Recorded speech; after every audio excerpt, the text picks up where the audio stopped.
Hello అండి అందరికీ అందరూ ఎలా ఉన్నారు? Welcome to my channel Priyanka కథలు.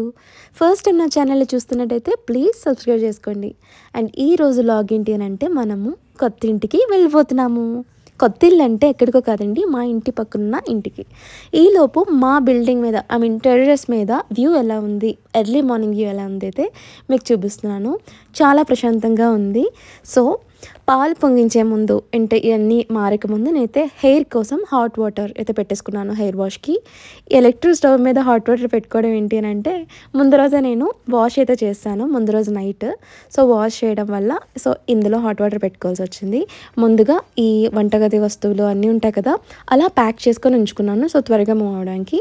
అండ్ మా క్లాత్స్ అవన్నీ జస్ట్ అలా ప్యాక్ చేసి ఈ సూట్ కేసెస్లో అయితే పెట్టేసుకున్నాము, ఫాస్ట్గా అయిపోతుంది వర్క్ అని చెప్పి. ఇది సెకండ్ రూమ్ అనమాట. ఇది డబుల్ బెడ్రూము. ఇది చాలా పెద్దది అయిపోతుంది. అలా ఎక్కువ వర్క్ ఉంటుంది కదా, ఇన్ని రూమ్స్ ఉంటే చాలా కష్టమైంది. సో ఇప్పుడు మేము వచ్చేసాము. దీనికన్నా కొంచెం చిన్నది అది. సో ఈ ఇంటి టూర్ అయితే మీకు తప్పకుండా చేస్తాను. ఇక్కడైతే నేను ముగ్గు వేస్తున్నానండి. నాకు ముగ్గులు అయితే ఏవో వచ్చేసి అనుకోకండి, నాకు వచ్చిన ఫస్ట్ ముగ్గు మ్యారేజ్ అయిన తర్వాత ఇదే 2-3 ముగ్గులు వచ్చి అంతే. అండ్ అది కూడా పెళ్ళైన తర్వాత నేర్చుకున్నా కావాలని.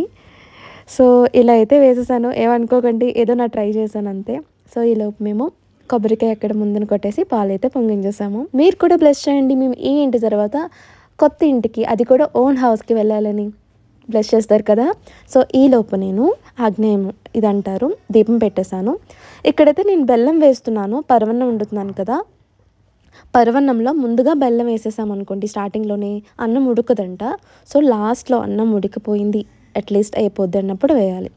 సో ధూపం పెట్టేసాము, దీపం అన్నీ అయిపోయాయి. నైవేద్యం అయితే పక్కన రెడీ అవుతుంది.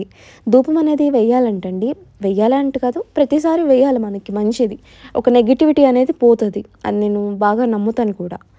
సో ఈ విధంగా ఫస్ట్ పూజ మా ఇంట్లో ఎంతో బాగా చక్కగా అయితే అయ్యింది. నైవేద్యం కూడా రెడీ అయిపోయింది. మేము దేవుడికి అయితే పెట్టేసాము. సో దేవుడికి పెట్టేసిన తర్వాత మేము కూడా ప్రసాదం టేస్ట్ చేయాలి కాబట్టి టేస్ట్ చేసాము. చాలా బాగా వచ్చింది. ఎంత బాగా వచ్చిందంటే ఇది మా ఫస్ట్ ఫుడ్ కదా. సో ఇక్కడైతే ఫుల్ హడావిడి అండి. అన్ని సామాన్లు, ఇన్స్టలేషన్స్ వాళ్ళు, టీవీ, మంచం కోసం అందరూ ఫుల్ హడావిడి అయిపోయింది. నేను కిచెన్ మాత్రమే ఈ లోపు నేను సర్దేస్తాను అనమాట. ఇది నెక్స్ట్ డే టీ పెట్టుకున్నాను. ఇది ఎర్లీ మార్నింగ్. ఫుల్ హెడేక్ వచ్చేసిందండి. ఇంకా నాకు టీ అయితే అంత అలవాటు లేదు. 2 to 3 months అయ్యింది నాకు ఫుల్ హెడేక్ వచ్చింది. నాకు ఎవరైనా పెడితే తాగుదాం అనిపిస్తుంది. నాకంతటి నేను పెట్టుకోవడం అంటే ఏదోలా అవుతుంది. ఎందుకులే, తాగడం మంచిది కాదు కదా అని చెప్పి అవాయిడ్ చేసేస్తాను. బట్ ఇప్పుడైతే నేను ఆగలేదు.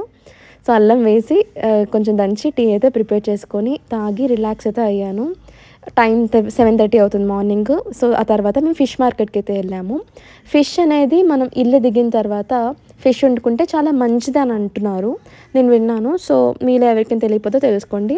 లక్ష్మీదేవికి ఫిష్ని ఇలా ట్రీట్ చేస్తారు కదా. సో ఫిష్ పులుసు అనేది మనం దేవుడి మూలలో కాదు, అండ్ బయట జస్ట్ దేవుడికి ఇస్తున్నట్టు అలా పెడితే చాలా మంచిదంట. కొత్త ఇంట్లో అది కూడా మనం గృహప్రవేశం తర్వాత అండ్ ఎవరైనా ఏ ఇల్లైనా సరే మనం వండుకుంటే మంచిది.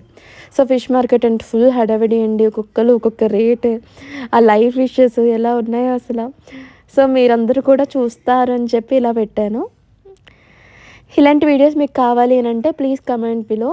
సో నెక్స్ట్ టైం ఏవైనా కొత్తగా అయితే నేను అప్లోడ్ చేస్తాను. ఫిష్ మార్కెట్కి వెళ్ళిపోయిన తర్వాత ఫిష్ పుల్స్ ప్రిపేర్ చేయడానికని ఆనియన్స్ కట్ చేస్తున్నాను. జనరల్గా నా ఏజ్ వాళ్ళు చాలామంది నేను చూసా, ఫిష్ పుల్స్ వచ్చానంటే అమ్మ నాకు రాదు, నాకు భయం, అమ్మ నేను చేయలేను ఇలా అంటారు. నాకు ఎందుకు అంత పెద్ద కష్టం ఏముంటుంది ఇది నాకు అనిపిస్తుంది. నా స్టైల్లో సింపుల్గా అండ్ బెస్ట్ చేపల పులుసు అనేది నెక్స్ట్ వీడియోలో అయితే మీకు అప్లోడ్ చేస్తాను, చూడండి తప్పకుండా మిస్ అవ్వకుండా. చాలా చాలా బాగా వచ్చింది, టేస్ట్ ఇంకా అదిరిపోయింది. నెల్లూరు చేపల పులుసు, ఆంధ్ర చేపల పులుసు ఇవన్నీ పనికిరావు నా స్టైల్ దగ్గర అనిపించింది. ఇంకా మా హస్బెండ్ కూడా సేమ్ అదే అన్నారు. మేము చేపల పులుసు అండ్ ఫిష్ ఫ్రై అయితే మేము ప్రిపేర్ చేసుకొని ఆ కొత్త ఇంట్లో ఆ గుడ్ వైబ్, ఒక న్యూ వైబ్ అనేది ఉంటుంది కదా, ఎందుకు ఒక స్పెషల్గా పక్కన ఇల్లైనా మాకు అదొక స్పెషల్గా అనిపించింది. సో ఈ విధంగా మేము ప్రిపేర్ చేసేసుకున్నాము. ఇక్కడ నేను ఫిష్ ఫ్రై చేద్దామని చెప్పి ఇక్కడ చిన్న ప్యాన్ పెట్టాను అనమాట. ఇలా అయిపోయిందండి. ఫిష్ ఫ్రై చేసేసుకున్నాము. గుమ్ములాడే అదిరిపోయిన ప్రియాంక చేపల పులుసు ఇది. సో మీరు కూడా ఒకసారి ట్రై చేయండి. నేను వీడియో అప్లోడ్ చేశాను, అప్పుడు చూడండి. సో, మనకి కొత్తింట్లో ఎన్ని పనులుంటాయండి. సో, అవన్నీ మెల్లమెల్లగా చేస్తున్నాను. ఆల్మోస్ట్ 80-85% అయిపోయింది. మొత్తం అంతా అన్నీ సెట్ అయిపోయాక నేను హోమ్ టూర్ అనేది చేస్తాను. ఈ విధంగా మాది లంచ్ అయితే అయిపోయింది. Afternoon lunch. అలా టీవీ చూస్తూ మంచిగా అయితే ఇలా తిన్నాము. మీరు కూడా ఇలానే ఉంటారా? ఈ కొత్తింట్లో అయిన తర్వాత ఇలా వండుకోవడం కొంచెం ఇలా ఉంటుంది కదా! కొంచెం డిఫరెంట్‌గా. సో, ఎంత బా వచ్చిందండి కమ్మగా, మంచిగా చేపల పులుసయితే అయిపోయింది. వీడియో నచ్చితే లైక్, షేర్ అండ్ సబ్స్క్రైబ్ కూడా చేసుకోండి. బాయ్.